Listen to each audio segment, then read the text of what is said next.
नमस्कार दोस्तों, stock market studies में फिर से एक बार आपको बहुत बहुत दिल से स्वागत करता हूं। तो आज मैं फिर से आपके सामने कुछ इंपॉर्टेंस कंपनी के अपडेट शेयर करने वाला हूं, तो वीडियो को पूरा लास्ट तक देखिएगा।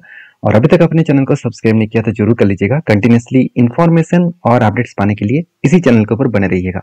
तो चलो देख लेते हैं कौन सा कंपनी है इस वीडियो के अंदर। फर्स्ट जो कंपनी है जिसके बारे में चर्चा करूँ उसका नाम है वरुण बेवरेजेस लिमिटेड। तो देखिए, वरुण बेवरेजेस एक ऐसी कंपनी है जिसके ऊपर आपको एक चीज को नोटिस करना होगा कि इस कंपनी के ऊपर जो ग्रोथ है, मतलब जिस तरीके से जर्नी कंपनी स्टार्ट की।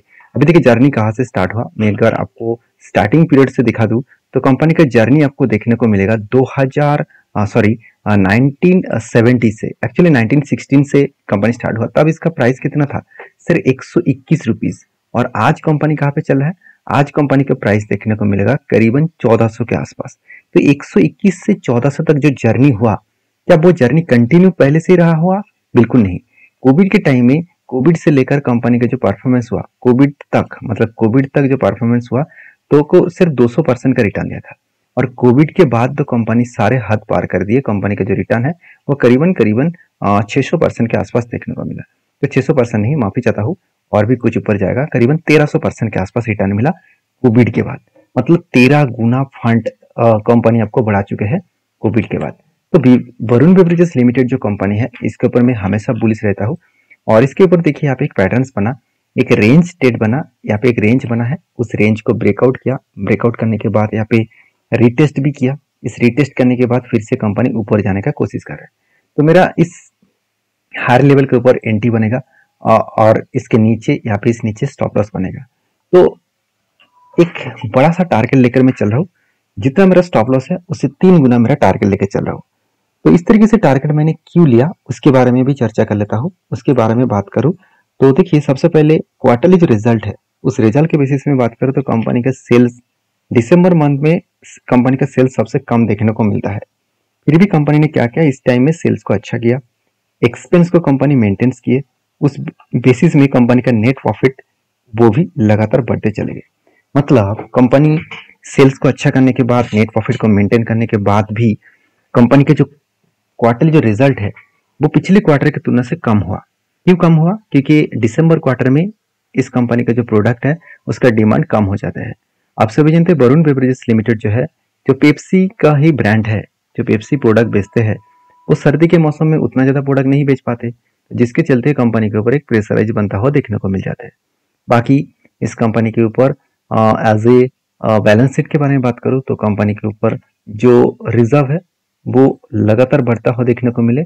9 करोड़ से बढ़ के हो चुके हैं 6200 करोड़ के आसपास। और कंपनी के जो बोरिंग्स है वो 1900 करोड़ से बढ़ के हो चुके 5400 करोड़ के आसपास। तो अलग लेवल का एक बोरिंग्स देखने को मिले।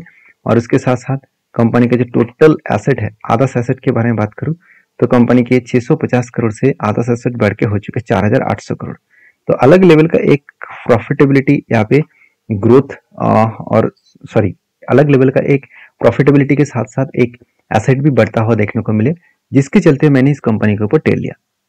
और म्यूचुअल फंड के बारे में बात करूँ तो इस कंपनी के ऊपर आप डेटा देखेंगे तो म्यूचुअल फंड ने नवंबर, दिसंबर और जनवरी इस तीनों मंथ में बाई किया था, और फरवरी मंथ में इस कंपनी के ऊपर बाइंग नहीं किया। तो इसका कहने का मतलब ये है कि इंस्टीट्यूशन इस कंपनी के ऊपर कंटिन्यू करना चाहते हैं, और इस कंपनी के ऊपर इंस्टीट्यूशन लगातार इस कंपनी के ऊपर बाइंग करना चाहते हैं। सेलिंग जो प्रेशर है वो उतना ज्यादा प्रेशर नहीं है, छोटा मोटा क्वांटिटी के साथ वो सेल करके आगे बढ़ रहा है। बाकी आपकी क्या राय है इस कंपनी के ऊपर जरूर कमेंट्स करना। मेरा जो एंट्री यहाँ पे बनेगा वो मैं ऑलमोस्ट बन चुके हैं। तो वो कहाँ तक मेरा टारगेट, कहाँ तक मेरा स्टॉप लॉस है वो मैं आपके साथ शेयर कर चुका हूँ।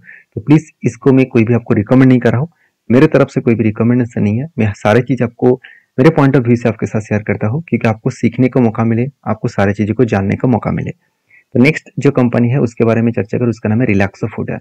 तो बहुत सारे दोस्त का ये भी कमेंट्स है कि सर रिलैक्सो फूडवेयर क्या और ऊपर नहीं जाएगा, कि वो लगातार एक रेंज के ऊपर काम करेंगे? देखिए, रिलैक्सो फूडवेयर कोई छोटा मोटा कंपनी नहीं है। और इस सेक्टर के बारे में बात करूँ, अगर मैं इसका पेयर कंपनी के बारे में बात करूँ तो सारे कंपनी का हालत देखिए खराब है, सिर्फ रिलैक्सो को छोड़कर। क्योंकि रिलैक्सो फूडवेयर का जो टोटल फिगर आउट है, सेल्स का जो प्रॉफिट, मतलब प्रॉफिट का जो ग्रोथ है क्वार्टरली और सेल्स का जो ग्रोथ है, वो अगर ध्यान से देखेंगे तो कंपनीज के ऊपर जो ग्रोथ है वो सिर्फ अकेला कंपनी के ऊपर पॉजिटिव है, बाकी सारे कंपनीज के ऊपर देखिए प्रॉफिटेबिलिटी गुड नेगेटिव में है। तो क्या बाकी कंपनी खराब हो गया, क्या रिलैक्सो अच्छा हो गया? बिल्कुल नहीं। पूरा का पूरा सेक्टर में प्रॉब्लम है, उस सेक्टर को रिकवरी करने के लिए टाइम लगेगा। तो फुटवेयर इंडस्ट्रीज में रिलैक्सो अकेला एक कंपनी है जो मार्केट में अभी भी प्रॉफिटेबल बिजनेस कर रहा है।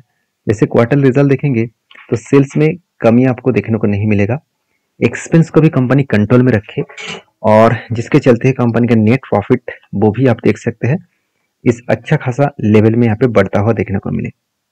30 करोड़ से 39 करोड़ तक कंपनी का नेट प्रॉफिटेबिलिटी अभी इस बार बढ़ा है। हाँ, मान लेता हूँ कंपनी के जो पिछले क्वार्टर था उसको बीट नहीं कर पाए, तो कुछ ना कुछ तो वीकनेस तो रहेगा, कुछ ना कुछ तो पॉजिटिविटी रहेगा। तो उस बेसिस में कंपनी आगे बढ़ रहा है। बाकी आप किस तरीके से सोचते हैं इस कंपनी को जरूर कमेंट्स करके बताना। तो नेक्स्ट जो कंपनी है, सॉरी, इस कंपनी के एक बार चार्ट पैटर्न में आपके साथ शेयर कर लेता हूँ। देखिए चार्ट पैटर्न में क्या बना, यहाँ पे एक शोल्डर, उसके बाद एक बिग हेड बना, उसके बाद देखिए बहुत बार शोल्डर क्रिएट हुआ। तो मुझे लग रहा था इस लेवल में वो ब्रेकआउट कर पाएंगे, मगर फाइनली वो ब्रेकआउट नहीं कर पाए और बिग फॉल हो गया। मतलब यहाँ से कोई भी एंट्री अभी तक मेरा नहीं है, क्योंकि जब तक कोई पैटर्न्स ना बनता है तब तक मैं कोई भी एंट्री नहीं लेता हूँ। तो जब पैटर्न्स बनेगा तो मैं आपके साथ जरूर शेयर करूंगा। तो नेक्स्ट जो कंपनी है उसके बारे में चर्चा करूँ, उसका नाम है रेल आरबीएनएल, रेलवे विकास निगम लिमिटेड। तो आरबीएनएल के बारे में हर किसी का बहुत सारे डाउट्स भी है, उस डाउट्स के बारे में मैं क्लियर करूँ कि आरबीएनएल कोई छोटा मोटा कंपनी है, पहली बात। दूसरी बात, आरबीएनएल के ऊपर एक चीज को आपको नोटिस करना होगा कि आरबीएनएल जिस तरीके से काम कर रहा है, जिस तरीके से आगे बढ़ रहा है, वो फ्यूचर में एक मल्टीबैगर रिटर्न देने का कैपेबिलिटी रखते हैं। क्यों? क्योंकि आरबीएनएल को बहुत सारे टेंडर, बहुत सारे ऑर्डर्स कंटिन्यूसली मिलते रहे। क्योंकि अगर इस कंपनी के मैं एक बार टेक्निकली चार्ट पैटर्न्स के ऊपर अगर आपको लेके जाऊँ और इस कंपनी के ऊपर मैं अगर क्लिक करूँ तो आप देख सकते हैं कंपनी को कितने सारे टेंडर कंपनी को मिल चुके हैं। यहाँ पे सारे डेटा आपको यहाँ पे देखने को मिल जाएगा। तो आरबीएनएल के ऊपर जो लोग सोच रहे हैं कि आरबीएनएल लगातार गिरते चले जा रहे हैं, तो अभी क्या करूँ, देखिए इतने लंबा जर्नी होने के बाद कभी ना कभी तो प्रॉफिट बुकिंग होना चाहिए था। तो प्रॉफिट बुकिंग हो रहा है, उसके साथ साथ मार्केट के ऊपर भी करेक्शन है। तो जब मार्केट फॉलिंग सिचुएशन में देखने को मिलता है, मतलब निफ्टी सेंसेक्स लगातार अगर गिरते रहते हैं, तो उस टाइम सबसे ज्यादा अगर प्रेशराइज किसी कंपनी के ऊपर देखने को मिलता है वो है small cap and mid cap type company के अंदर। तो स्मॉल कैप और मिड कैप टाइप इंडस्ट्रीज में आरबीएनएल एक छोटा सा कंपनी है, एक मिड कैप टाइप कंपनी है, तो इसके ऊपर तो एक प्रेशर तो बनता हुआ देखने को मिलेगा ही। तो जिस तरीके से बहुत सारे लोग मुझे कमेंट्स किया कि सर लगातार अगर गिर है तो कहाँ तक आएगा, तो मैं पहले बोल चुका हूँ जो लेवल मैंने आपको मार्किंग करके रखा हो 195, इस लेवल तक कंपनी आने का चांसेस रहेगा। क्यों? क्योंकि 195 इसका स्ट्रांगली एक क्या है, एक सपोर्ट है। इस सपोर्ट तक आने का वो कोशिश करेंगे, इस सपोर्ट तक आए तो एक यहाँ से रीबैक करने का कोशिश वो जरूर करेंगे। बाकी इस कंपनी के ऊपर आप किस तरीके से सोचते हैं जरूर मुझे कमेंट्स करके बताना, क्योंकि हर किसी का अलग अलग ओपिनियन होता है। क्योंकि इस कंपनी के ऊपर मेरा जो ओपिनियन है, मैं इस कंपनी के ऊपर बुलिश हूँ। हाँ, देखिए जनवरी मंथ में क्या हुआ, बड़ा सा सेलिंग हुआ। किसने सेल किया? म्यूचुअल फंड ने किया। तो जनवरी मंथ का डेटा देखेंगे तो आप देख सकते हैं जनवरी मंथ में इतना बड़ा जो फॉल हुआ, आपको क्या लग रहा होगा कि पब्लिक ने माल बेचा? बिल्कुल नहीं, यहाँ पे इंस्टीट्यूशन ने माल बेचा। तो इंस्टीट्यूशन ने माल बेचा तो इसलिए इतना बड़ा फॉल देखने को मिला। और इंस्टीट्यूशन फिर से अगर बाई करना स्टार्ट करेंगे तो फिर से वो रिकवरी कर जाएगा।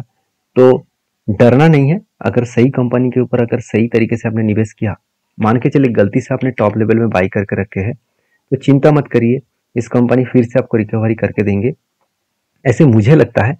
देखिए मैं कोई भगवान नहीं हूँ, तो मैं आपको जो बताऊंगा वही हो जाएगा। तो कंपनी के परफॉर्मेंस के ऊपर डिपेंड करके मैं ये सारी चीज आपके साथ शेयर कर रहा हूँ।